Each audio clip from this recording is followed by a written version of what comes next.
Allah, send rain upon us. And what happened? There was no single cloud. And all of a sudden, the whole sky was full of clouds.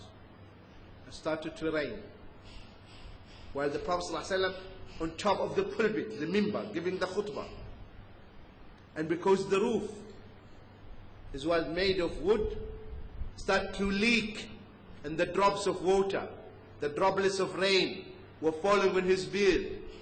And when he came down, his beard was always wet, almost wet with the rain. This proves what? He's the messenger of Allah. And the rain continued for 1 week. Hadith is authentic hadith. 1 week. The khutbah, the next week the man came, said, "O Prophet of Allah, our livestock are perished because of the rain. Our houses started to fall apart because they are made of mud. So ask Allah to hold it, to stop the rain." And the Prophet ﷺ again, he raised his hands. And he said, "Allahumma hawalayna wa la alayna. Allahumma ala al-akam wa al-dhirab wa manabat al-kala wal-ishb." He said, "Oh Allah, send the rain to the outskirts of Medina, around us, but not on us, around us." And he was doing like this. And he was moving his hand in the air, and the clouds were. His messengership, that he is the messenger of Allah, sallallahu alayhi wa sallam. So he's the messenger of Allah. So when he says something, we accept it. No hesitation. Because he's the messenger of Allah. And I want you, my dear brothers and sisters, when you hear the hadith of the Prophet ﷺ, imagine yourself you are in front of him and he is telling you. Will you listen or not? When you read his hadith, imagine you are in front of him and he tells you do this. Will you do it or not? Apply them. Follow them. No argument. Because we have accepted him as the messenger of Allah Azza wa Jalla. Is this clear? I'll give you one example. There was one of the Sahaba. There was one of the Sahaba, his name was Julaybib. Julaybib was not good looking. So the Prophet ﷺ told him, "Go to the family of so and so, family in Medina, Ansar, from the Ansar, and tell them, the Prophet tells you, get me married to your daughter." So the Prophet ﷺ, he chose Julaybib to be the son-in-law for this family. Are you following? So he went to the family.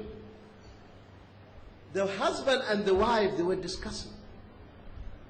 He said, "Okay, fine, but nobody else except you, you know, because of his looks." This daughter was listening. She said, "What are you discussing? He has chosen this man for me. I have accepted him. I want this man as my husband. Because this man was chosen by the Prophet ﷺ. So he must be a good husband for me.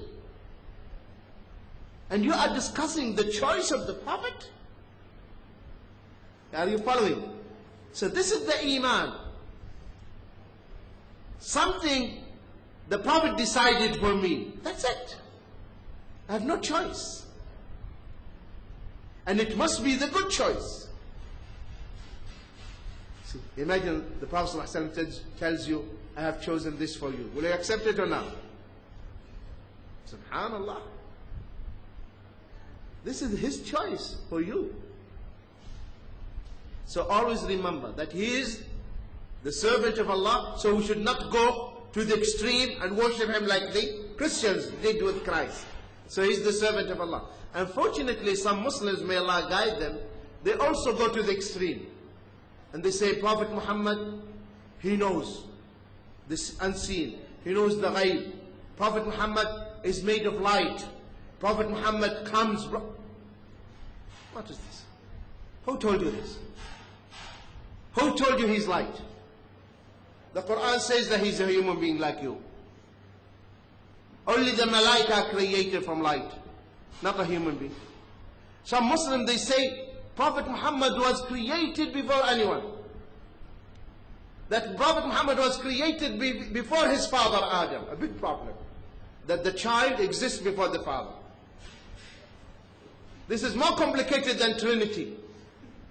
Of course.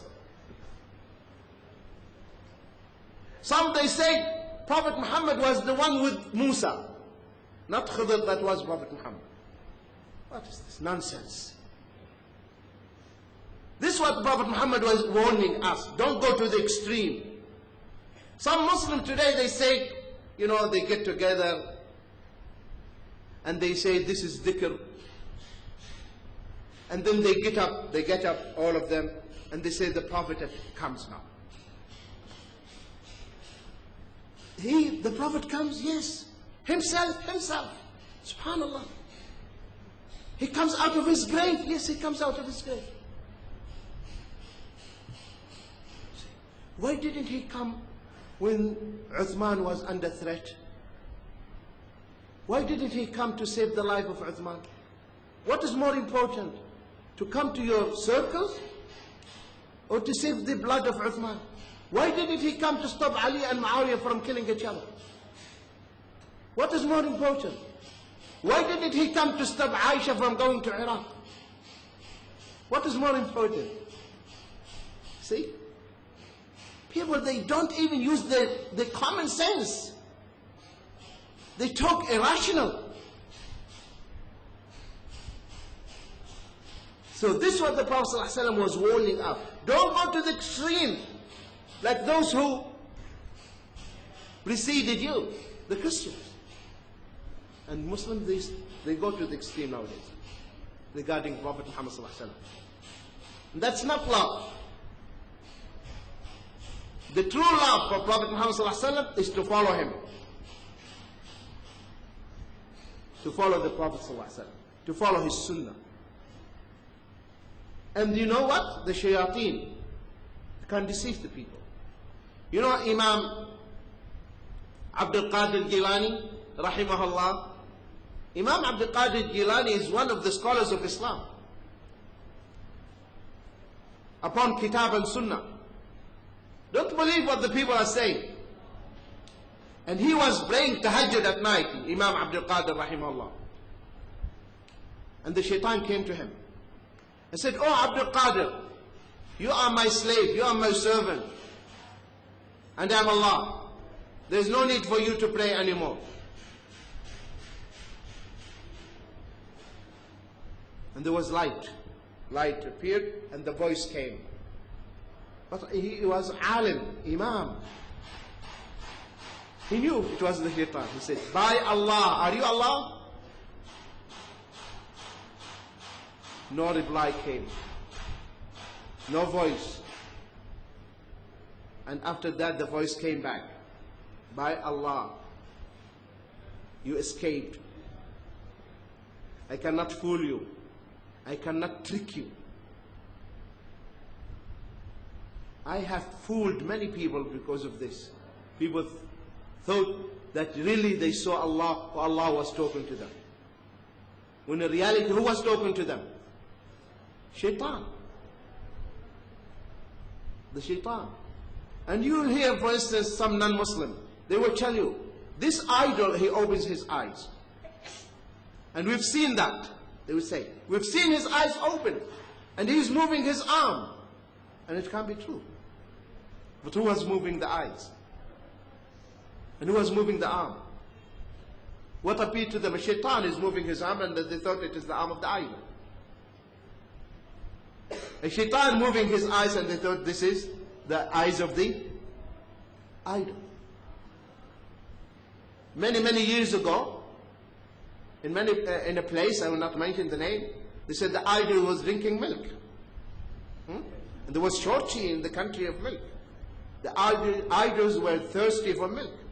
They put milk, it's gone. Milk, who was drinking the milk? Shaitan. Devils. To make you believe that it is the stone, the idol. Because in reality it's the devils, the shayateen. See, Prophet Muhammad ﷺ, he said in one authentic hadith that the shayateen are 3 types. Some of the type of the shayateen, they fly. Some they take the form of snakes and dogs. Some they stay with us and live with us, which in the toilets. So if you and you testify that Muhammad is his servant and messenger. You understand what's the meaning of servant and messenger now? And why these 2 words? His servant prevents you from going to the extreme. His messenger also make you